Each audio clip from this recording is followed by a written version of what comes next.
It is the foundation of all of our freedoms. There can be no other freedoms. Any progress that has ever been made in terms of the advancement of personal liberty and social liberty has come through the exercise of free speech. What is free speech? Is it the same as being able to say anything without repercussions? Oh, it depends what you mean by repercussions. So if by repercussions you mean that the state can arrest you and lock you up or fine you, or you can be harassed, threatened, intimidated, pushed out of your job, then no, those are not acceptable repercussions in a liberal society. But if you mean by repercussions, criticism, ridicule, that kind of thing, in other words, more speech in response to your speech, even protest in response to your speech, then of course you have absolutely no right, because when people protest against your form of speech, they're exercising their own free speech. So that is absolutely fine as well. Yeah, I think it's actually quite simple, this point, but this is a point that is missed all the time. It's really straightforward. In a liberal system, a liberal society, and this is something that has been completely overlooked, anyone should be able to say whatever they want, and then people are able to say what they want in turn in response, and that's how it should work. So when you hear particularly writers for The Guardian talking about how the thing is, when people talk about free speech, what they really mean is they want consequence-free speech. For a start, no one has ever said that. I mean, literally no one has ever said that. So this is an incredible, it's not even so much of a straw man. It's too insubstantial even to be made of straw. There's literally nobody who comes close. It's the invisible man, that. Yeah. It's the invisible man. Like no one has ever said that they want the right to say whatever they want without someone criticizing them back. No one's ever said that. And if they have, then they're deranged, and we're talking about a fringe group of people. So that has to be put to rest, that overt lie. So no, free speech is the right to say whatever you want and for people to say whatever they want back to you. Why does it matter? Because it is the bedrock of a liberal democracy. It is the foundation of all of our freedoms. There can be no other freedoms. Any progress that has ever been made in terms of the advancement of personal liberty and social liberty has come through the exercise of free speech, of saying what you want, expressing your thoughts. It is the route to personal autonomy. If you can't express what you feel about something, then you cannot develop.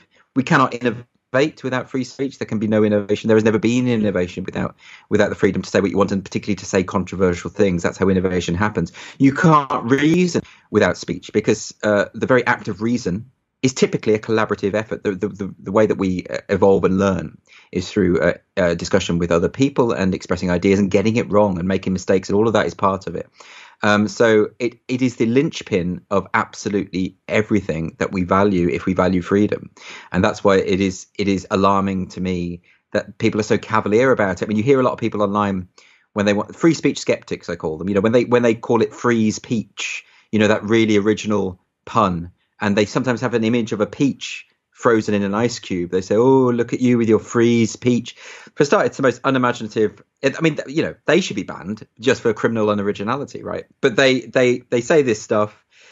But to be so cavalier about such a foundational principle is actually pretty damn disturbing. It's like they don't care, and they don't realize that they are themselves dependent on their right to free speech in order to behave like dickheads. They need to have that right too. So people shouldn't be so cavalier about it. Doesn't free speech allow those dickheads to cause harm and offence, though, and other dickheads as well? Yeah, that's the point. They can. I'm not here suggesting, again, this would be the interpretation, wouldn't it? Oh, you've just mocked people who use the phrase freeze peach, and therefore you're trying to shut them down, aren't you? You're trying to silence them. You're trying to censor them. No, criticism is not the same as censorship.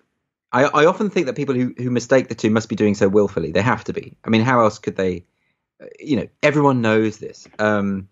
So I often get that as well. Like when I've mocked things in the past, people have said to me, "Oh, why are you having to go there? I thought you cared about free speech." I always get this all the time. It's like, yeah, I'm exercising my free speech to criticize what they said. That's kind of how it works, and they can do it back to me. That's fine. It's okay.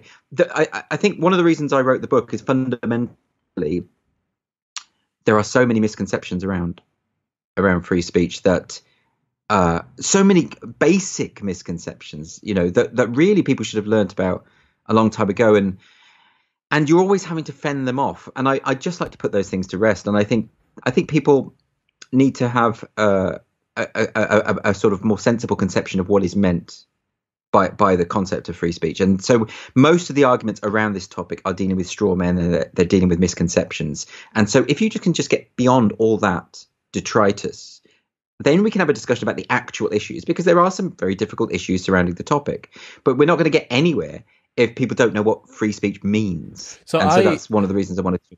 I learned about ethics and meta-ethics from a buddy who's at Oxford Uni, and I'd never learned this before. And what he told me was that if you have two people trying to debate ethics who disagree on meta-ethics, the ethical discussion actually breaks down because the underlying principles that they're coming to the table holding don't support any sort of discussion on top of that. And it seems like you're trying to sort of do this here. Like, look, this is the battleground that we're supposedly playing on. Yeah, we can now have a conversation, any kind of either productive or unproductive, but at least we can have a conversation because we know the rules of the game. It's exactly right. And actually, I've been wrestling with this issue for a while now, is how do you argue against those who are incapable of argument? This is really hard, because I think we need more discussion, not less. I think I think one of the major problems, that I think I've said it to you before, one of the major problems that we face at the moment is people aren't talking to each other. People from opposing political ideas, they're not sitting down and talking to each other. So I'm all for doing that, and I will always do that. But if someone comes into the room and wants to talk, but they're not going to play by the rules, right? In other words, they're going to just throw insults. In other words, they're going to start guessing what they think you believe. Right, which is something they always do. They're going to misrepresent your perspective. In other words, they're just arguing with a version of themselves that they've created. If they're going to do that, then that's bad faith. You can't actually argue with someone like that. And I think it's really important when it comes to argument that yes, you make an effort, you go out of your way to talk to people who disagree with you. But if they are unwilling or incapable of argumentation, then don't bother and block them. I seriously mean, I think, and you might say, well, you're creating an echo chamber. Well, look, someone comes in and says there are 32 letters in the alphabet. Let's debate.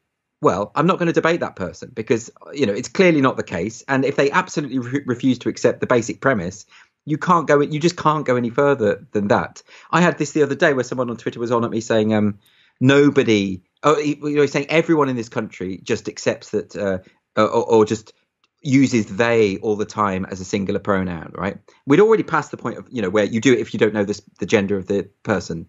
And that's something that's a colloquial form of the term they. But the idea that the vast majority of people do not understand they as a plural pronoun is simply not true. And the only way you would think that is the case is if you don't know people, or if you're being willfully obtuse in order to win the argument. So therefore, I'm not going to debate that person. You have to accept certain premises in order to move on. And one of them is just knowing how to argue. Why is it mostly people on the right who seem to be promoting freedom of speech? Like, we rarely hear the left complain about lacking free speech. Well, the opposite was true when I was a child. So this is something that I think shows us that it's not a partisan issue. When I was a kid, there used to be, I mean, you're too young, but there were things like the Daily Mail and the Daily Express, I think, had a campaign to try and ban David Cronenberg's film Crash. There were all sorts of campaigns every now and then. Whenever there was, I mean, go back even before my time, there were campaigns against things like The Last Temptation of Christ, the Scorsese film, or Last Tango in Paris. So there's always these sort of censorious kind of campaigns going on and say that we should ban artistic expression of one form or another. But it was always coming from the right. When I was a kid, it was always, I mean, you just associate, I mean, then if you think of Mary Whitehouse, who was the famous campaigner who did the Clean Up TV campaign back in the 60s and 70s, and then the Video Nasties campaign in the 80s. In the 80s, they banned films like Driller Killer, and Evil Dead was banned, the Sam Raimi film. That was banned by the Video Nasties scandal. And all of this was coming from the right. This was just the way that, because conservatives traditionally have a sort of, I suppose, a kind of old-fashioned view of decorum and that kind of thing, but they all bought into this myth, which was very much Mary Whitehouse's thing, that popular entertainment has the capacity to corrupt the masses, and it was a kind of very snobbish idea that basically suggested that poor people were like robots who just do what they just see stuff and they react. Okay, that exact philosophy and idea is now predominantly expressed by those on the left. It's a weird shift. It's difficult to determine when exactly it happened, but you'll notice that all calls for sort of artistic censorship, or all criticism, which is saying, well, why hasn't this film got more diversity or representation, or why is this film sending a negative message about women, or a negative message about gay people, or whatever it might be. when, of course, the role of art, it has absolutely nothing to do with messages or morality necessarily. Not that art can't have a moral message if it wants to, but it always puts me off when it does. I find it quite rebarbative as a form. But this is now coming always from The Guardian, always from the New Statesman, always from the leftist publication. This is just where it is now. This very haughty, puritanical approach, this pearl clutching would be the phrase. It's a very good phrase, isn't it? Because you really imagine people going, very camp, very kind of, this person said this rude, disgusting thing. It's just shifted, and it will no doubt shift back again. Every now and then you get it from the right. Even now, you get it when certain creative people do something that is considered offensive, and you'll get that, and that will always happen. It's just a strange phenomenon that at the moment the ones who would seek to shut down forms of expression tend to be on the left, and of course that is largely down to the new social justice movement, which at its heart mistrusts speech and sees speech as violence and conflates the two things, and pretty much everyone within that camp, I mean, there are disagreements along the way, but pretty much everyone is of the view that language has the capacity to normalize behavior, and that people do follow these mechanical cues, from these mechanical linguistic cues, and ultimately that's down to a mistrust of humanity, and particularly a mistrust of working class people. That's what you'll find, which is why they often go after working class comics, because it's the audiences that are dangerous. They won't go after a middle class comic talking about various things, because they're better educated audience. They understand what they're doing. There is a deep snobbery, very patronizing, isn't it? This sort of odd, incredible, paternalistic, like kind of overbearing, like nanny, like neo-nanny state in a really bizarre way. There was an article when the Dapper Laughs. You remember the Dapper Laughs controversy? Yeah, is he still around? I have absolutely no idea, but they succeeded in having his TV show booted off. I think it was ITV2, and there was a really alarmist, ludicrous article online talking about how his show was a rapist's almanac they used. I don't think they used that word correctly.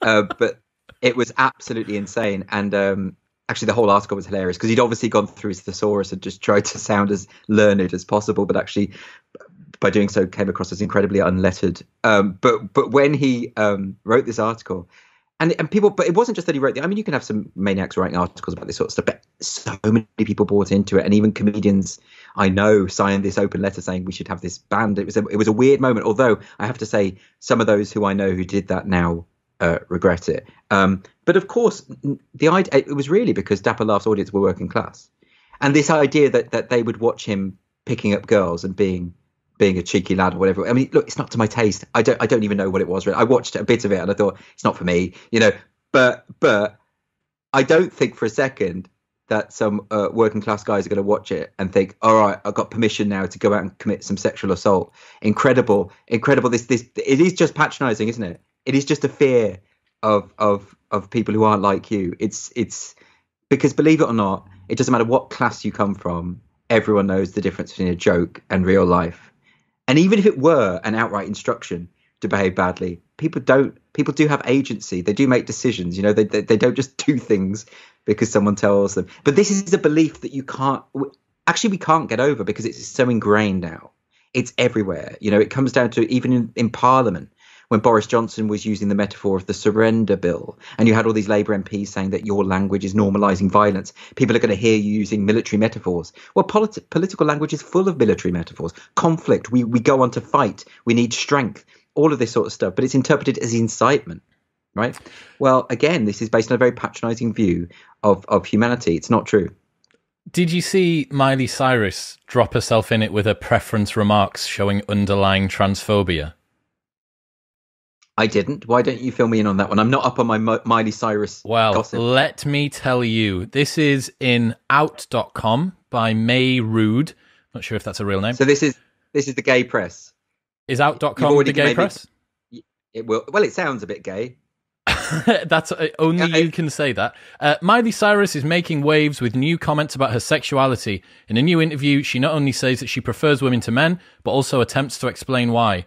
Girls are way hotter, we know this, the 28-year-old bisexual said in an interview with SiriusXM's Barstool Radio. Everyone, I think, can agree that from ancient times, dicks make wonderful sculptures. Other than that, I'm not as interested. I like Dick's as art pieces and sculptural. I love the shape. I think it looks really good on a table. The singer continued, it's good if I can just get it in and go away because I don't want it eyeing me up. That's how I truly feel. I really feel good about saying that. She dug in even deeper, adding, everyone knows that tits are prettier than balls. That's what ended up making female relationships make more sense to me. And then this cuts back to May Rude. I wish that I could say this news makes me excited and proud to be a woman and a lesbian, but Cyrus's quote is littered with transphobia. This kind of gender essentialism was left behind by most of the queer community years ago. Genitals do not equal gender, and Miley should know this. And then it just keeps on going in an age where TERFs are more vocal than ever. People like Miley believe that genitals determine gender. Trans women and girls are often considered to be in public spaces. Trans women should be kicked, blah, blah, blah. This isn't the first time she's gotten in hot water. She seemed to imply that being gay is a choice. I don't think that Miley meant to traffic in TERF talking points, but the fact is she did. And should know better. The stakes are too high for someone with as big of a spotlight on her as accidentally spreading this sort of rhetoric. Miley, I love you, but I'm going to need you to make this right. And I'm sure that Miley Cyrus really took that to heart. I'm sure the incredible entitlement of that kind of article is insufferable, isn't it? And it's not only actually did I read that, I tweeted about it. So when I said I hadn't heard of it, it's because I read this stuff every day. That it could have been anyone talking about anything. I mean, the idea that if you find breasts more attractive than a scrotum, that is a TERF viewpoint. That phrase is just ludicrous anyway. TERF. That it is in some way transphobic. You see this all the time. Genital preferences are transphobic. No, they're not. They're obviously not. But I shouldn't have to say it. It's obviously not the case. That is true. I mean, and also the idea. Listen to what she said in the article. The queer community left this behind years ago. Most gay people have genital preferences. Sorry to break this to you. The vast majority, you've clearly never been on a cruising ground. I tell you what, because it is very, very much about the genitals. And don't you tell me that suddenly people are blind. They're blind to what is in the underwear department. They don't care. Are you kidding? Go on Grindr. That's all they care about. Pretty much. Yeah. I mean, the funny thing that I saw there was it was like we talk about grievance hierarchies, right? It was like the hierarchy of different things that she'd done. So I kind of had it in my head. I could imagine this kind of like quite haughty foreman working, like looking over a building site, and he's like looking, and he goes, feminism, women, yeah, check. Lesbian, yeah, women, check. Oh, we're looking good here, mate. Oh, you haven't quite got it right. You didn't quite get it right on the transphobia, did you? I'm going to have to. I'll give you a B-, and you can hand this in at reception, and we'll see if we can get you back next week. Do you know what I mean? You're like, it's like some sort of calling card. I mean, for one thing, like it's such a shame we even have to discuss. Like the article sounds banal, doesn't it? It sounds. Why do I care what Miley Cyrus thinks about tits? I don't care about that. It's really not interesting. I can pretty much guarantee I've got no interest in anything she's got to say. But that really takes a bit. So why am I even having to talk about this? Well, it's because journalists are sifting through everything that people say and trying to find some way to turn it into an offensive comment. How boring! What a boring existence this person must have. And did you see Jordan Peterson's interview with Decca Aikenhead from the Times, and then the subsequent write-up? Yeah. What were your thoughts on that? Yeah. I didn't see it all, to be fair. I saw Michaela's response to it, and I mean, it was quite but the snapshots I heard, because I heard some of the recording, and I could tell that this was a hit piece. Even before reading the final, I could tell that there was something about the smugness of the tone and the kind of combative nature of the interview that you knew that this person had already decided in advance what they thought about this situation. They were going to say what they thought about it, and then having read what actually happened, I mean, it's a hit piece. That's what it is. It's someone who is not going in good faith, and I think it's the wrong way to go about an interview. If you're serious about being an interviewer, you need to sort of coax out some truths about that person, or get them to reveal some things about themselves. Not use it as an opportunity to smear someone, and particularly with someone like Jordan Peterson, who, let's face it, has probably been mischaracterized more than anyone else, except for perhaps J.K. Rowling. The two of them are right up there as people who, when you see the level of vitriol against them and the accusations that are thrown against them, particularly with Jordan Peterson, who is someone who isn't even really that political. all of this stuff is weird because you read it bears no resemblance to reality. And this is what I'm talking about when they say about arguing with people who are capable of argumentation. Someone who is willing to just completely mischaracterize and not provide evidence for their mischaracterizations. You can't talk to that person. It's like talking to a madman.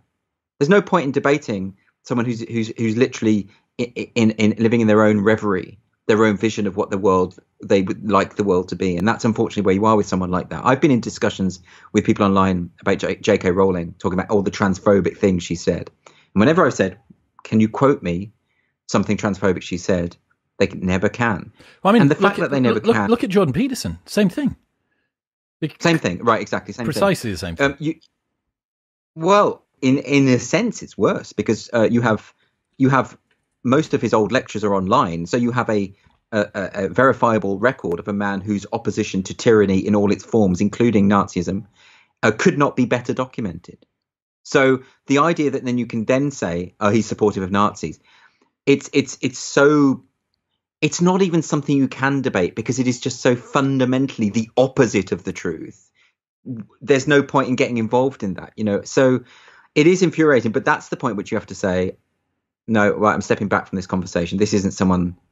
The problem is that so many of these people who are living in this hallucination of a society, of a world, are pretty prominent commentators and interviewers for various major newspapers. So it's frustrating because you have to. I suppose what I'm saying in short is the adults just need to start talking to each other and let the kids, have their little tantrums and let them get on with it. But the adults need to talk to each other. I mean, you think with someone like Decker Aitkenhead, who's like lead interview reporter or whatever for the Times, you think that she would have been one of the adults. I don't know much. To be fair, I don't know much about her, but I think I'm perfectly prepared to concede, because of my lack of knowledge of her work, that she is actually a very sensible, intelligent journalist. And on this occasion, she allowed her passion to overwhelm her reason. I mean, that is a conflict that lives in the heart of all of us. And we're all likely to fall prey to it if we have a particular bugbear about something, or if we have, all of us at any given time have false perceptions of the world. The key is never to lose sight of your objectivity. And I think, but it is undoubtedly the case that in that particular interview, she didn't behave in a professional way and let herself down, and the result was a poor piece of journalism. Well, I mean, is the interesting thing there, talking about freedom of speech, not that she is permitted to write that swath of unrepresentative, maligned, very preconceived ideas about a man who 15 minutes into the interview has to take a break to go and cry. 15 minutes in, breaks down, talking about how other people have been positively affected by his work. And the only reason that we're even given any notion of that is that Michaela had the foresight to actually record the call so that they can then put it up to see. Do you know what I mean? Yeah. Didn't she say something in the interview about how he's not in touch with his emotions, or he doesn't have any emotion? There was something in there relating to it was obviously, well, that's the thing about Peterson in particular as well. He's obviously not a confrontational, combative person. No, right? He really isn't. And this view of him as someone who's in it for the fight and gets off on the fight is palpably not true. Yeah, and everyone I know who knows it's not true. Look at what he's saying during the very, very first set. He breaks the fourth wall. He obviously thinks, at least stepping in, that this Decker lady is on side in one form or another. And I'm going to guess that having been through the sort of hell of all of the rehab and the trips around the world and all that stuff that he's had to do, they'll have filtered this very, very, very carefully to think, right, are we going to be okay? Is this the sort of thing that Dad's up to? It's obviously going to be worthwhile. It's the Times. It's reputable. It's blah, blah, blah. He's got the new book coming out. And he breaks the fourth wall early on in that and says, every time that I have one of these combative interviews, I have to take a rest afterwards almost. I feel sort of physically drained once it happens. So he's saying to her, look, like, I know that you're sort of not a part of that. And then slowly over time, obviously that hope just gets chipped away. Yeah, man. I mean, like, Michaela's a good mate. And I really feel like that family just, like, if anyone's had enough, like, really, after the last year. The problem is that because so much of I hate thinking in terms of sides, but I think I just see so much evidence of those who are, completely enamored of this social justice ideology.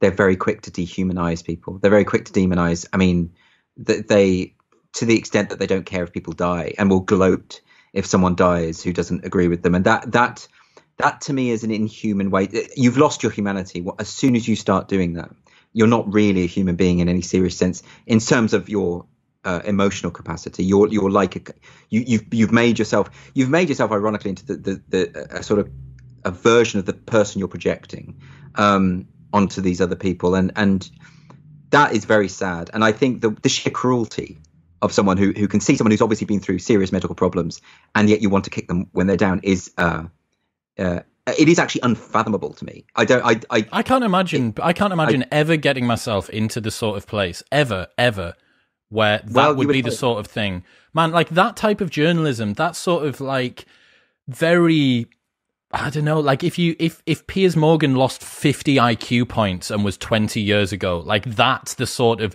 that still kind of like playing the heel, but with absolutely no charm to it, with no sort of goodwill. That's the sort of person. I don't know what Decker Aikenhead looks like, but I imagine that it's kind of like a younger Piers Morgan with a wig and like a little bit more frumpy. I don't know what she looks like. I thought she was older though. I thought she might more established. I don't know, to be fair, but I suppose what I think it is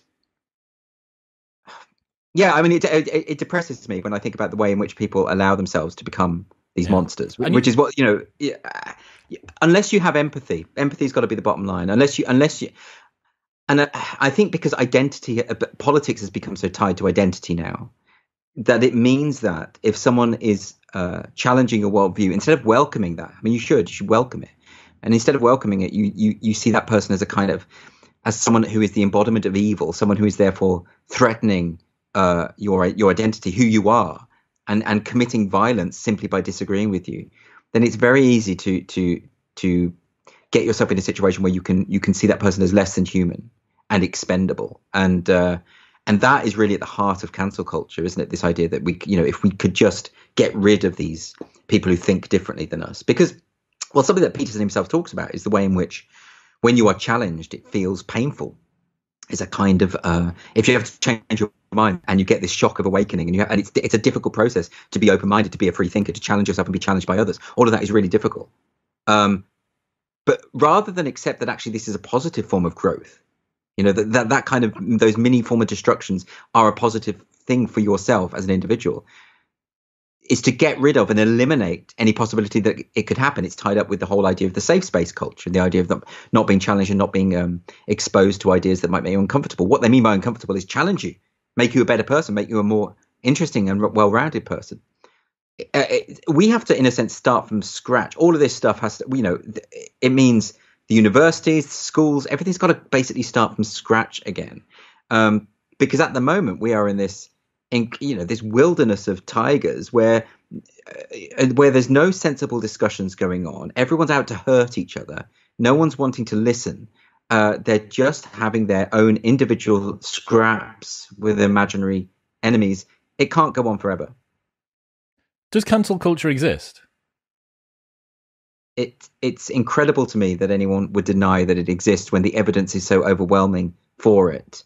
I've been in conversations with people about this online, and there's a couple of threads online which have hundreds and hundreds of examples of people who've lost their jobs out of for something they've said at work, or something that's of course it exists. I mean, quite obviously. I think the main complaint of saying, well, no one's been cancelled, again, that's someone taking a metaphor literally. No one's saying that anyone is literally being cancelled. Cancel culture is a shorthand metaphor for a form, a method, whereby when you hear something that offends you or upsets you, typically something quite innocuous or relatively inconsequential. In other words, part of cancel culture is an overreaction, right? So you go in all guns blazing and you don't stop until that person has lost everything, their livelihood, their job, their reputation.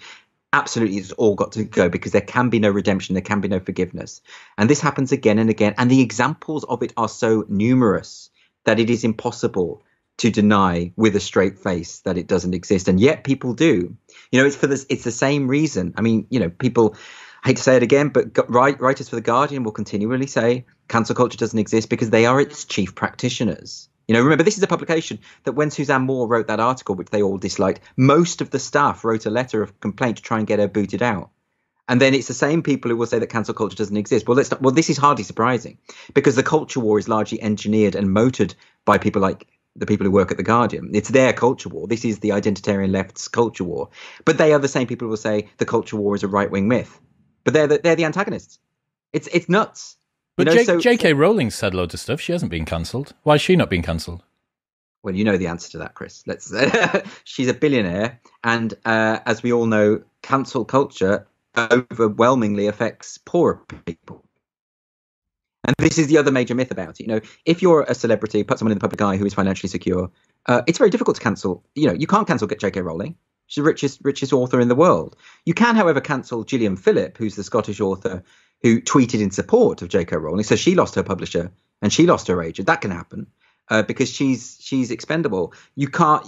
No publisher in their right mind would get rid of J.K. Rowling. So no, she cannot be cancelled. But that does not justify the venomous misogynistic abuse she gets on a daily basis. I mean, that's still on a human level just morally unforgivable. However, she isn't subject to cancel culture. I will accept that. And the ones who are subject to cancel culture are normally people who don't have the means to stick up for themselves, who don't have the financial resources to do so, who are intimidated because they go into work and suddenly they're facing a tribunal because someone overheard something they said and misinterpreted it. This isn't about someone who's gone into work and starts shouting about faggots and puffs and how they should all be killed and stuff. That's the way it's portrayed. No, it's someone who made a joke that someone's misinterpreted as being homophobic because it hurt their feelings. And so they went and, it's a different thing. And it may not even have been about gay people at all, right? It's the key aspects of cancel culture is that the slight is actually often very small, right? And also it's possible. I mean, there's a lot of people now talking about how we should not have call out culture. We should have call in culture. And actually, it sounds a bit tacky, but there's something in that. Insofar as if you're in the workplace and someone says something that upsets you or offends you, you call in, you go over to them and say, look, what you said bothered me a bit. Can we ever talk about it? And you resolve your things that way. Calling out would be screenshot the email, put it online, let everyone know that this person is evil and should be fired and hounded. And that's quite a good distinction to make because that's what we used to do. I mean, I've had disputes at work. You know, I used to be a teacher. I used to work in a call center. I've had disputes with people and I've took them to one side and said, can we discuss this? And sometimes I've been right and sometimes I've been wrong. But you reach a resolution because we're human beings and we can deal with conflict. And there's no such thing as a human relationship that is devoid of conflict. But if my initial reaction was always, I want to see that person fall, I want to publicly shame that person, I want them to suffer, that's not justice, that's revenge. And I think that's what is at the heart of this. And then what we mean by cancel culture is this general propensity to seek vengeance for a perceived slight that may or may not have been a slight in the first place. It may have been just the way that you perceived it. That's what cancel culture is, and it happens all the time. So we need to, again, go back to what I said, start from scratch. The idea, things we shouldn't accept, that the culture war is a right-wing myth, that cancel culture does not exist, that anyone is calling for free speech without any kind of consequences or criticism. None of those things are at all true, and yet they are stated as though they are true. And this comes back to a very important problem that we face. And they gave us a word for it, didn't they? The word is gaslighting. That so many people on the identitarian left loved gaslight. They will happily say to you, this is a thing that is happening when it is not happening. Or this is a thing that's not happening when it plainly is happening. They would just deny observable reality, and they will keep denying observable reality so that you start to doubt your own sanity. That's what gaslighting means. It comes from the film Gaslight, where the guy is constantly lowering the lights and his wife's saying, why is it getting so dim in here? And he's saying, it's not, it's just you. So that's what they do. And yet again, they accuse others of gaslighting because that's what they do. How far do you think we are from thoughts being a crime? Like, is there a significant philosophical or symbolic difference between thinking a thing in your head and making the noises of that thing with your mouth? Well, everyone has a responsibility to think carefully about the things they say, and they should choose. But do we have to think carefully about the things we think? No, you can't. Nobody can afford to express their every unfiltered view. That's why we have a filter. how could that be? I mean, our minds are very complex things. We are continually wrestling with difficult ideas, and everyone has thoughts that they would not express. But that's the point of socialization. That's why children sometimes say the most awful things, because hilarious things. Yeah, they just come out with it, and they say sometimes really offensive and upsetting things because they don't have that filter and they don't have that sense of social responsibility. And that's something that we learn when we're socialized. The idea of criminalizing someone's thoughts. I mean, of course, it's horrific, and it's the stuff of dystopia. That's why dystopian writers such as Philip K. Dick always wrote about that kind of thing. Whether it's actually happening, is that your question? How far are we from it? Yeah, the interesting thing that I've found is that certain groups of people would sooner have a lying ally than a truthful opponent. So they would rather someone make the mouth noises that they don't believe and essentially be unreliable. Like, they don't know what that person's going to do. They're evidently not being themselves, or even if they don't, they're perhaps making themselves willfully ignorant of their deception. Yeah. Rather than someone who maybe isn't an actual opponent, maybe they're just slightly adjacent to them, or maybe they're not fully on board, but is being wholly themselves and is being completely truthful. And that, to me, I find that fascinating, how someone is prepared to take deception as long as it's deception on my side. I think, though, the view that deception is preferable to the truth. I mean, there's this thing that they call preference falsification, is when you say what you think is the most popular view, not what you actually think, the thing that you're meant to say. That's the phrase. It was coined by an economist, and I'm gutted I can't remember his name, but you can look it up. Preference falsification. It's very important, because I remember talking to someone who had been on Question Time, and misremembering, someone who knew someone who'd been on a Question Time panel, and they said that they'd had this discussion with all the politicians and the journalists, and then afterwards in the green room, they'd all sort of said, "Did you really think that?" "No, I don't think that." And they all agreed that they actually thought the opposite. But they knew that they had to give that to say very the right thing. Very Now, performative sort of conversation. That's a fairly standard thing in politics. I mean, politicians are always having to toe a certain party line. The problem is that now, like you say, there are all things that we're expected to say, even if we don't believe them. And I would urge everyone never to say something you don't believe. I think it's self-destructive to speak knowing falsehoods. It is really self-destructive.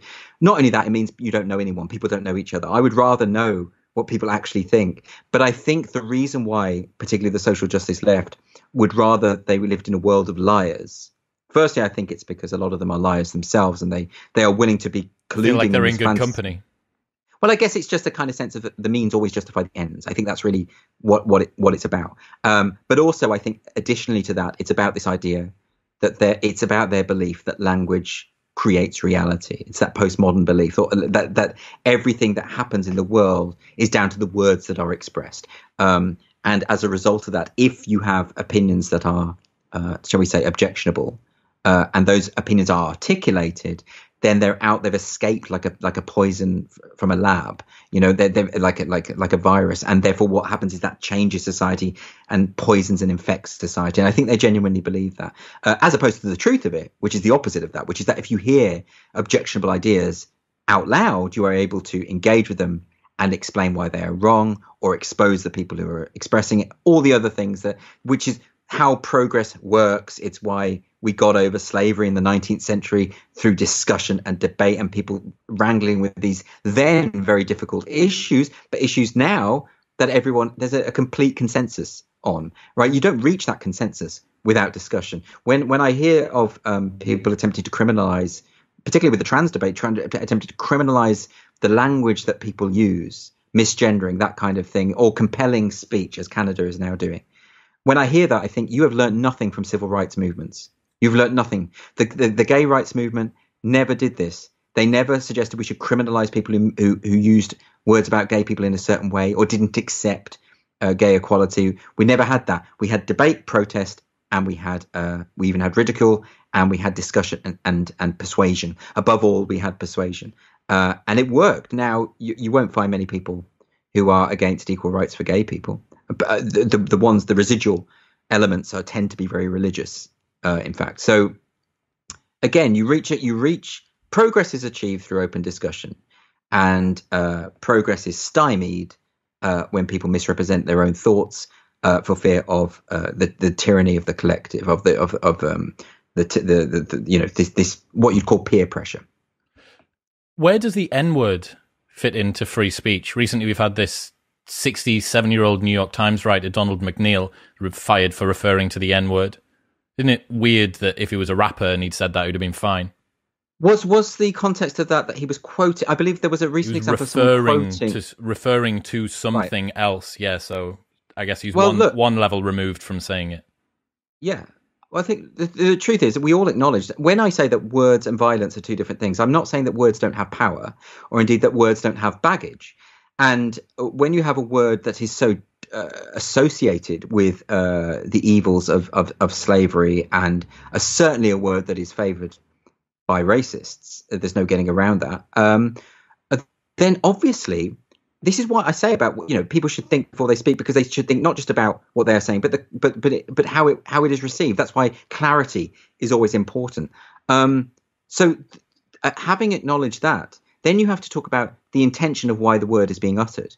If you're quoting from a text, if you're teaching of Mice and Men by Steinbeck, in which the word occurs frequently, if you're teaching Huckleberry Finn, although of course a lot of people aren't now because they say it's a racist book because it contains the word. Well, context is absolutely everything.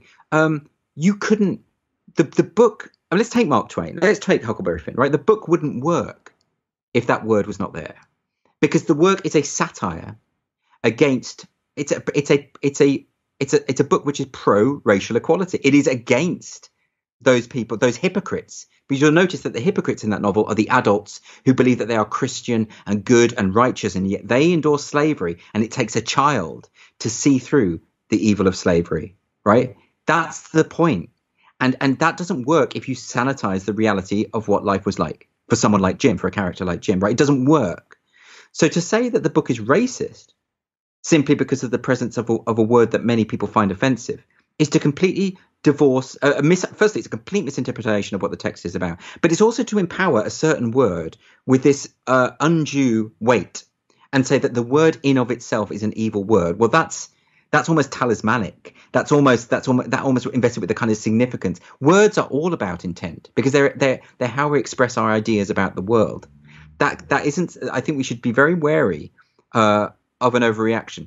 However, having said that, and for all my urging people to speak with care and to not go out of their way to hurt other people's feelings, if you've decided that you want to use the word for whatever reason, that's up to you. It is not for me.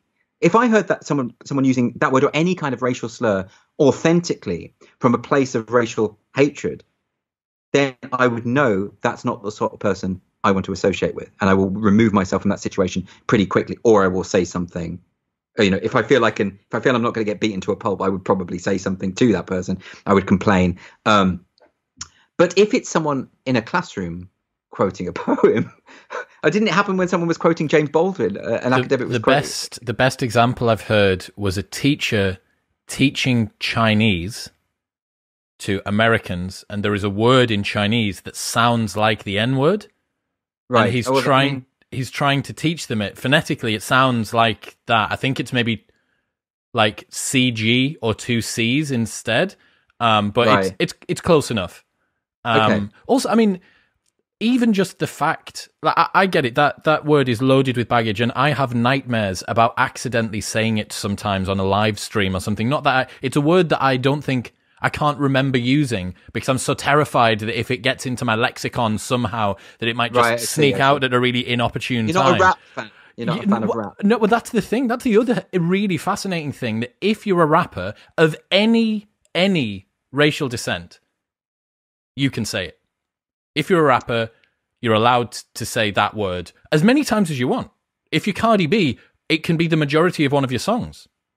Yeah, but again, there's context to that. There's context to the genre. But there was no context to Donald McNeil referring to it on a bus. Right, but that's my point. It's always got to be about context. But this is why I say the bottom line should be anyone should be able to say what they choose to say. That's it. And if they say something that's offensive and even horrible, then we have a decision to either criticize them back or to remove ourselves from that situation. That's the way it's got to be, I mean, Donald McNeil was allowed to say it. It wasn't like someone came in with a big set of jaw clamps or something and was like, no, you're not allowed to finish the second syllable of that word. Yeah, what we shouldn't stand for is then this decision that he's a racist. Because although I'm not familiar with the case, from what you've described, it's someone quoting, he's clearly not a racist. In fact, it was probably an anti-racist point. It often I'm not is sure. in these So cases. there's some accusations of other things that he said on the trip, and if they're true, that kind of reframes this. But it doesn't really seem like there's as much evidence. And then you think, well, it kind of feels like that's being thrown in after the fact. It's so like messy. I say, and we have so little trust. We have so little trust. I don't know because I don't know about the specifics of the case. Let's take the example of a teacher who is teaching James Baldwin and uses the word because the word is in the text. Right? We should not stand for anyone accusing that person of racism. It doesn't make sense. There's absolutely, because if you're going to accuse someone of racism, you're going to have more. You have to have more evidence than he's just quoted a text. It's not enough. Right? It's outrageous. In fact, I think he would be probably in dereliction of his duty as a teacher if he didn't quote accurately. Right? And often, in order to make a point even in opposition to racism, like I say with the Mark Twain example, the book doesn't work without. In other words, a book about racism, which is critical of racism, won't work if there's no depiction of racism in it. Is it? It's just not going to work. Right, and these people have no idea about art. I remember reading. There was a feminist book called "Cunt," written. Is that funny? It's all right. I love that sentence. There was a feminist book called "Cunt." Yeah, back in the 80s, I think it was, and the subtitle was a Declaration of Independence. And I read this book or not in the 80s because I was a child. I read it in the 90s. And there was a moment in the book where I just flinched because it was talking about how feminists should go and watch films at the cinema like Thelma and Louise. And when there's a rape scene, they should stand up and scream at the screen, "Shut this down. This is disgusting. How dare," right? In other words, any depiction of rape is an endorsement of rape and creates rape in society, right? And I remember reading that thinking, no one thinks this. This is extreme stuff. No, and I knew a lot of feminists, and none of them would have gone along with this. They'd be like, "Well, that's just stupid. That's just thick," because there's a difference between endorsing rape and depicting it on screen. Because actually, when you're depicting it on screen, more often than not, you want it to look bad because it's a bad thing. Tends to not glorify it, yeah. Quite. But now that idea is mainstream. That's the norm. You see something depicted in a film. Who was that? There was one critic saying we need to call out David Lynch for his violence against women. He's not violent against women. He's depicted violence against certain women. He's also depicted violence against a lot of men, probably more. But that's not what you notice, is it? And this idea that artistic representation is the same as the thing, it blows my mind because it's someone who is so politicized, they don't understand art. They don't get what art is. They don't get that the word art means artifice. It is a false representation. It is not the actual thing. That's what art is, right? You know, if you take a scene like the rape scene in Irreversible, which I can't watch, to be honest. I watched it once and I could never watch it again. It's so brutal, so vicious. It's about a 10-minute scene of the camera doesn't move and it watches this rape in an alleyway, and it is unbelievably upsetting. But it's meant to be. That's the point. It's not saying, look how exciting this is. It's saying, look how fucking horrible this is. And that's the point. And it doesn't do well actually to represent horrible things as though they're okay and as though they're just, you can just get on with it. Right. It's not, and it's this incredible misunderstanding. So when I read that book, I remember thinking, well, no one's ever going to get on board with that. And I can't believe that idea has won out. I can't believe it. That now that is the way maybe I'm having my mind skewed because I just read The Guardian all the time, but a lot of people in power think that now. They think that artistic representation in film needs to send a positive message. It blows my mind. You've got this quote in the book that I really liked. It says, "History does not look fondly on the hubris of those who appoint themselves as arbiters of permissible speech and thought. Their authority is only ever contingent on the wisdom of their time." What do you reckon that future humans are going to look back on this time and think? It will be fascinating. I have absolutely no doubt that this will be a weird blip in human history, right? I mean, I feel like, I'm living it, and I'm also very aware that, of course, we never know how future generations will perceive. But my God, it feels weird enough being in it. With all of the context and all of the upbringing and all of the understanding. You read the article today about how men need to stop wearing ties because it's a phallic symbol of white supremacy. And you just think, well, that's become normal to me now. I see that sort of thing every day. It shouldn't, by the way. That should always be a like, what the hell is this kind of moment? Who's reading this rubbish? Mainstream newspapers, The Guardian again. We're living it.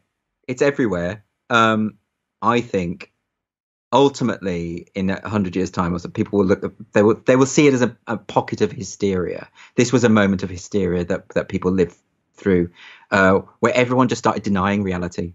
Everyone just started saying, the ACLU started putting posts out saying there is no advantage whatsoever to being born biologically male when it comes to sport. That just simply doesn't exist. Just statements of untruth, and they call them facts. Do you notice that? I don't know if you saw that thread. No. They call them facts.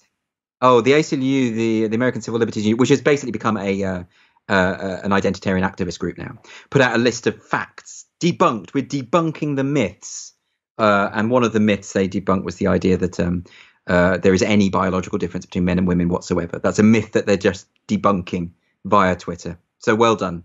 But you see, I think historians will look at that and say, okay, so there were all these people saying observable falsehoods and stating them with such self-assurance as though they were fact.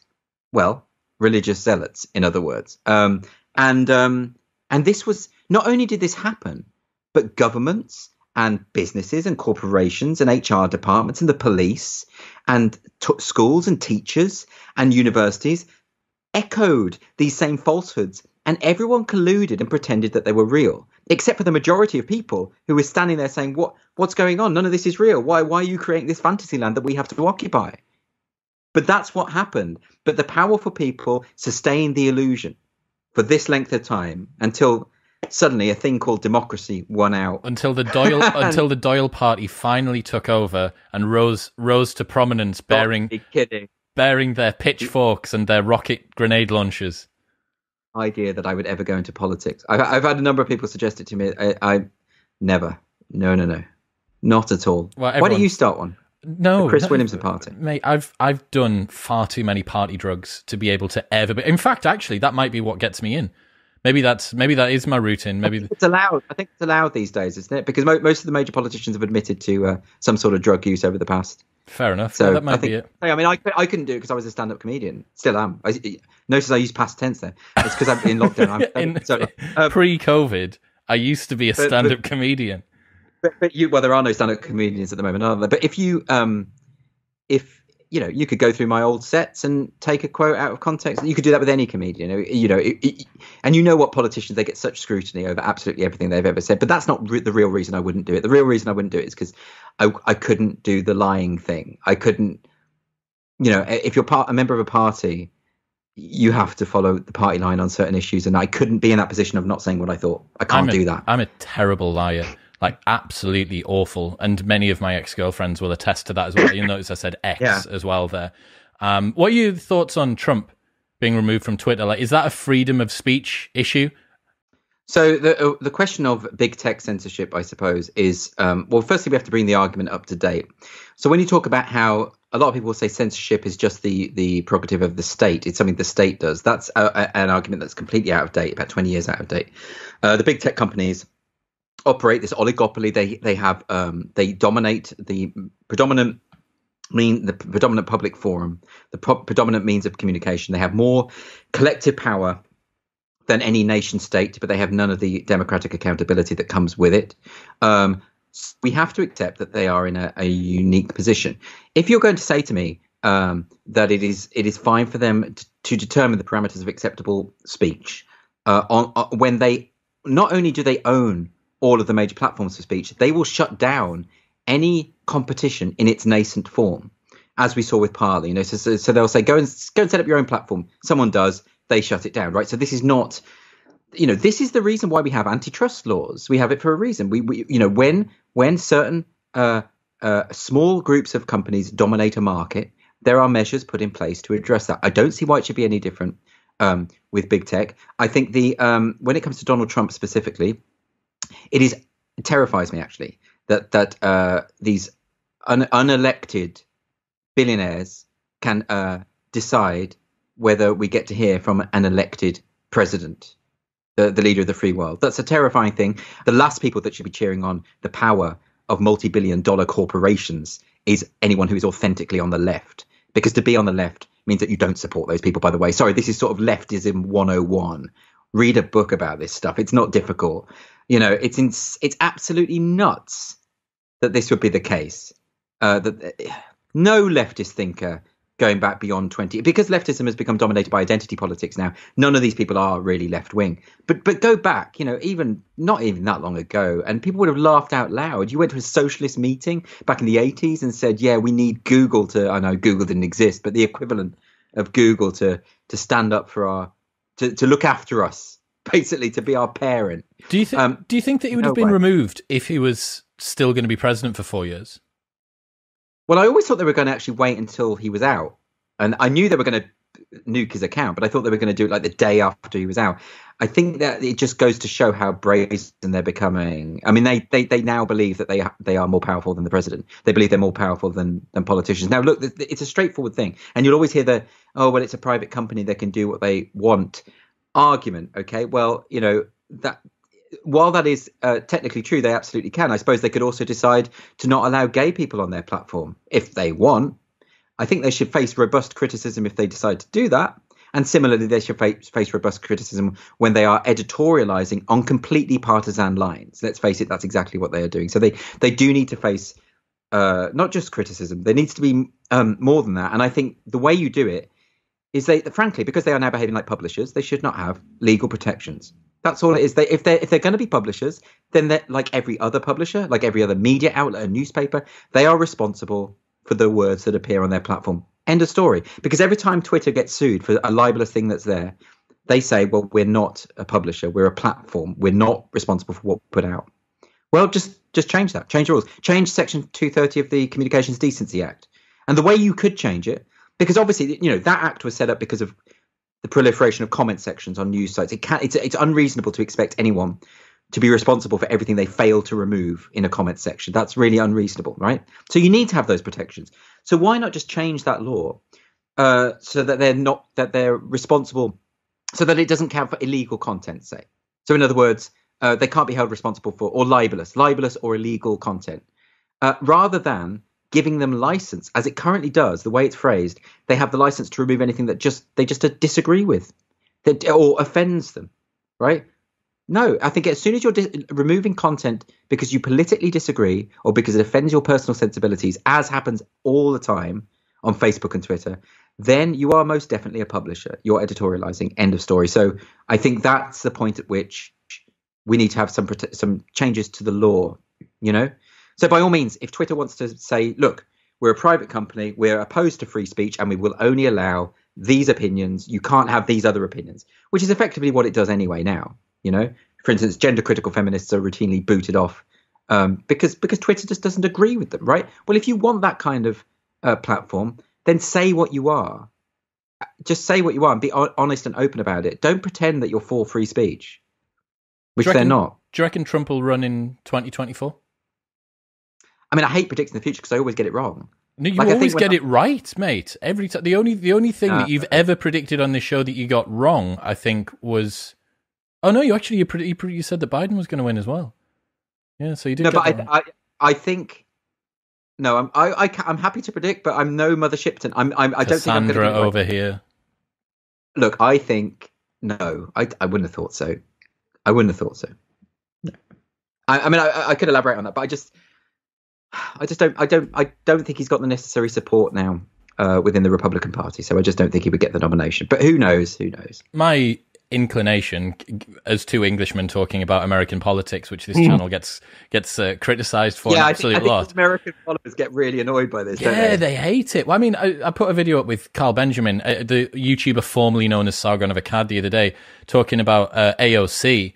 And someone commented and said, why are you two Brits always talking about American politics? And I was like, well, it's because it's far more interesting than ours. Like, the closest thing that we have to AOC is Diane Abbott. I mean, you're very close to the whole stay in your lane argument there, aren't you? So we're not allowed to take any interest in world politics. That's ridiculous. And what's the harm? Maybe we get it wrong. That's all right. maybe we get it completely wrong, but can't vote for it in any case. My favorite thing that I've heard around this social media freedom of speech thing is freedom of speech doesn't mean freedom of reach. It's like because it rhymes, somehow somehow it's got more veracity to it. Yeah, it's either rhyming or repeating. Repetition's the other one. Have you seen the UN women? The UN women account keeps putting out these tweets that are just. What was the one they did the other day? There is no wrong way to be a woman. There is no wrong way to be a woman. There were 8 times. It's like, well, I wasn't convinced by the 3rd time. By the 5th, I was being persuaded, and then by the 8th, I'm like, oh yeah, man, you've nailed it. You know, if persuasive rhetorical documents from the history, all they were just repeating the same sentence over and over again until they wore you down into submission. I mean, that's Jack Nicholson in The Shining. That's not a serious argument. That's all work and no play makes Jack a dull boy. You know, it's insane. It's either that or it's the clap emojis, isn't it? If you put the clap emojis in between each of the words, I love that. That's hard hitting. All the full stop after every word. Serious, very, very, very serious. One thing that's interesting. That can never. Go on, sorry. One thing that's interesting. No, I was just going to say. Oh. We're on some hell of a time delay, I think, here between me and you. It's not an issue at the moment because no one can leave the house. But why shouldn't people protest against speakers that they don't like? They should. I don't have a problem with that. Why shouldn't they petition to get them removed from the university or the campus or wherever? The problem I haven't got a problem with protest at all. I think protest is a sign of a healthy democracy, and you should be able to protest whatever you like. My problem is people capitulating to protests that are clearly asinine, right? So if I, for instance, say I don't want this speaker on campus because he eats meat and I'm a vegetarian, and it will therefore normalize the killing of pigs, right? If I say something as ludicrous as that, I would expect the university authorities to say, okay, you're free to have that opinion, but shut up now because we're not going to listen to it. We're not interested. But go and have your protest, whatever. But it's the demand. It's the threats. It's when protests literally prevent people from speaking, as in they sound fire alarms, or they prevent the event going ahead, or they threaten, and therefore the cost of security become prohibitive. That's where you are preventing someone else from speaking, and that's the distinction. I don't have a problem with anyone protesting. At all. I think the sort of protests I had in mind was when Steve Bannon went to Oxford to speak, and there was essentially like a human wall of people in front of the entrance that stopped. Like I said, the distinction is clear. Peaceful protest, I'm all for. Any form of protest that turns violent, I oppose, no matter who is doing it and for what reason. And any measures that prevent other people from making their own informed choice. Right. So if in other words, because what you're doing is if you form a wall to prevent the event taking place, you are acting in loco parentis. You are deciding on behalf of your peers what they can and cannot hear. That's not for you to do. What's loco parentis? And so I oppose that. In loco parentis, in place of a parent. It's a Ponzi way of saying that. But basically, that's what I think is that's when you are threatening free speech. And that's when you are acting like an authoritarian, because what you're saying is my particular view of the world is the only one that matters, and that's the opposite of a liberal democracy and what it stands for. I've got my favorite passage from the book, and I'm going to read it out here. In an age when lived experience is often valued more than objective truth, the core tenets of liberalism, due process, and free speech are bound to be at risk. Lived experience is what we used to call anecdotal evidence, a fallacious form of reasoning that has misled many into believing that ours is an essentially oppressive society, overrun by fascists and undergirded by white supremacy. Needless to say, those whose lived experience tell them that this worldview bears little resemblance to reality are quickly discounted. It would seem that lived experience only matters if it is of the approved sort. Good words, Andrew. Oh, thank you, Chris. Because that is something that troubles me, and it's something that I've already gone into with you before about firstly the inherent contradictions of the movement. So if you're going to say that objective truth doesn't matter and all that matters is people's lived experience and perception, in other words, then you're going to have to take on board everyone's perception, aren't you? Or what you're really doing is you're saying that no, what I meant was people whose perception agrees with mine, and then it's a different thing, isn't it? So there's the inherent contradiction within it. But also the idea that we can just discount objective truth. Well, is it's so opposed to basic Enlightenment values of reason and scientific inquiry. It's absolutely nuts. I mean, yeah, there are people who will say that homeopathy objectively works because I had some of that course and I got better. But you see that we don't make these sweeping statements on the basis of that, do we? Because that's not a sufficient study that it worked for you, right? That's not sufficient, is it? What was the Darren Brown show where he did the horse racing, The System? Have you seen that one? No. You should watch it. So it's an hour-long show called The System, where he basically he shows you this process by which he picks a member of the public and he feeds them the information of which horse is going to win a race. And he does it 5 or 6 times, and it works every time. Impossible, right? And then he shows you how he did it. And I won't tell you how he did it, but it's a similar thing, because all we're seeing is her experience of winning every time, and we're not seeing what's actually happening, which is a much bigger picture that you might even be able to guess from what I've just said. Because we cannot, honestly, watch it. It's great. We cannot base our perception, our conclusions about reality on our experience of reality. Okay, because if we do that, chaos reigns, as the fox said in Antichrist. You know, sorry, that's a bit of a niche reference. I just love that film. You've seen the film Antichrist? Yeah. It's the last one, trivia. You know the bit where the fox speaks and says chaos reigns? It's so chilling. I love it. Anyway, where was I? Sorry, I'm getting confused. No, I love every time that you're on, for some reason, we seem to have like really apocalyptic references. I think I first ever introduced you as like Twitter cracking and crumbling beneath your feet as we started the episode. It's always so apocalyptic. Oh, well, under a Biden administration, do you think that it's better or worse for free speech? What's your predictions there, or what's your sense? I know that you don't like making predictions. I think it's worse. I think it is worse. So this is the Trump had his blind spots on free speech, which we should never be. He was not very good on press freedom, for instance. I think if he could have had his way, he would have been quite happy to shut down his critics and muzzle his critics. I don't think there can be any doubt about that. I think the risk with Biden is that I remember having a lot of discussions before the election, and a lot of people who were voting Biden were sort of saying, well, these fears that he's going to be a woke person. He was voted in because he's the non-woke candidate, right? That's why we don't have Elizabeth Warren in the White House, because wokeness doesn't win votes. Let's face it. This is why Kamala Harris had to drop out the primary so early, because she just wasn't popular.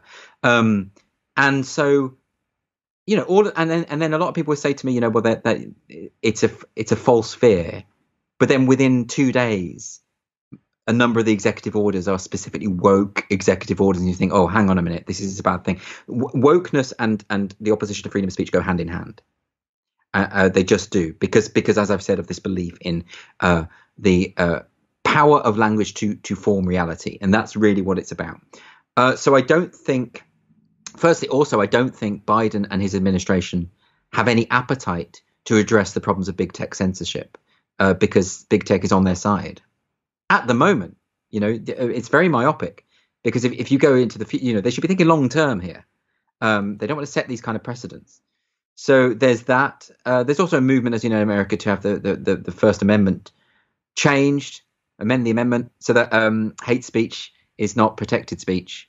But of course, hate speech as a formulation is just, as I say in the book, it's a kind of fudge to deal with, or to suggest that speech that you don't like is not subject to constitutional protection. That's all that is. So, which is why I argue in the book, was to be one of the arguments that I imagine is going to get me in a bit of trouble, is that I think all hate speech laws ought to be repealed, and that there is no place for hate speech laws on any statute books in a liberal democracy. And I think under Biden and his administration, the problem of hate speech is going to get worse, as it seems to be in this country a little bit. You've got the Law Commission pushing now for further hate speech regulation, when what they should be doing is dialing existing legislation back, and they're going the other way. The SNP, of course, in Scotland, under Humza Yousaf, the Justice Secretary, who, as far as I can see, is a kind of maniac, who thinks that you should prosecute people in their own homes for things that they say. I mean, this is properly authoritarian stuff. Like, even a lot of people on the left are like, oh, hang on a minute, this is too much. This is it's scary stuff. And the problem is, we need to. I was talking to a politician about this the other day. We need to find a way for politicians to be brave enough just to stand up and say, because it sounds like you're saying, I want everyone to be able to be hateful. I want everyone to say hateful things. And you're not saying that. You're talking about a much bigger picture about free speech and about the fact that the state has no place of deciding what its citizens can and cannot say, because that way tyranny lies. So it's going to take a brave politician. It's always takes a degree of courage to defend free speech, because what you're doing is you're defending the rights of unpleasant people to say unpleasant things as a corollary of what you're doing, inevitably, because speech that isn't controversial doesn't require protection. So it's difficult. And that's why I emphasize in the book that if you're defending someone who is saying something that's utterly reprehensible, you should also make the point, just strategically, just make the point that you don't agree with what they're saying and you find it reprehensible. Be clear, because otherwise people will use it against you. They'll do it anyway, by the way. You know, I mean, like, it doesn't matter what you say, because people will just put words into your mouth. That seems to be the norm now. People will just decide what you secretly think, you know. You saw this Owen Jones tweeted the other day that he was saying that the reason why GB News is so popular can be explained because everyone who supports it has this fear is a reactionary who has a fear of progress. So what you've done is you've just decided what's going on in the minds of all these millions of people about a program that doesn't even exist yet, that you've also just decided what it's about. It's this insane degree of entitlement. I think it's demented. The idea that you think you know what's going on in anyone's heads is you know, on the face of it, absurd. But to just casually diagnose millions of people with your COD psychology over Twitter, I can't imagine being that entitled, that narcissistic, for God's sake. You know, just before I'd sent a tweet, I'd be thinking, should I be advertising the fact that I think I'm better than everyone else and can decide on their behalf what they're secretly thinking? Should I tweet that? Or should I have a little bit of fucking humility? Well, not everyone has that. The thing that I can't get out of my head is I don't meet people like Owen Jones or anybody else. I don't meet a Decker Aitkenhead. I don't meet these sorts of people that say these sorts of things, despite having met an awful lot of people. But Newcastle seems to filter out the maniacs in quite a good way. No one wants to come this far. Yeah, I don't know what it is. You have your own kind of maniacs, though. That's correct. Yeah, that is very true. And the thing that I always excuse it away in my own head by saying it's just for clout. Because now things that are sort of inflammatory and cause response, they garner momentum. And I know that can't be true. That's the best faith, potential that their words can have is that they're just using them and they don't believe them. Because if they believe them, this is a whole new magnitude of ridiculous foolishness. What you're doing there is you're trying to make sense of the inexplicable, and that's an understandable instinct. It's a noble pursuit, right? It is noble, and you're also giving them the benefit of the doubt, weirdly, by suggesting that they're maybe being disingenuous. You're saying they can't be as maniacal as they seem. So that's actually quite a positive thing that you're doing there. But unfortunately, I on the other hand do like to take people at face value, and I believe that people mean what they say unless proven otherwise. So I'm going to assume that they do believe this, and that is a scarier world you're in there. I mean, that is a frightening place. Although I do notice that in conversation, such people rarely say things that are that unhinged. They tend to reserve them for Twitter, or so I don't know what that tells us. But I hope you're right. I hope it is just a game, and that they don't seriously believe what they say. I hope so too. Free speech and why it matters will be linked in the show notes below. Have you got anything else? Is there anything else happening in the world of Andrew Doyle at the moment? Well, just that because it's lockdown, I go for walks every day through fields, and I don't know how to use Instagram. I don't know if I've said this. I don't know how to use it, so I just post pictures of what I see on my walks, and they're normally sheep. And it occurred to me the other day that I think people think I've got a fetish because I just post pictures of sheep on Instagram. Okay. And it's not that. So if anyone does follow me on Instagram, that's not the reason. It's just that I don't know how to use it. I don't know how to reply or do anything on Instagram. And if I'm out in a field and there's a sheep, I'll take a picture of the sheep because I quite like sheep. So don't get the wrong idea. If that's all I'd say. Cool. So new book out, and a caveat around the sort of images that people can expect to see on your Instagram. Those are the two main announcements that we've got. Well, I'm not doing anything else because I'm stuck at home. So I'm only writing or walking, and there is nothing else to do. So I wish I had more exciting news. That to me is a wonderful way to finish an episode. Andrew, it's always a pleasure to have you on, mate. I hope that we get to see each other again properly at some point, but for now we'll continue doing this over the internet. Thanks, Chris.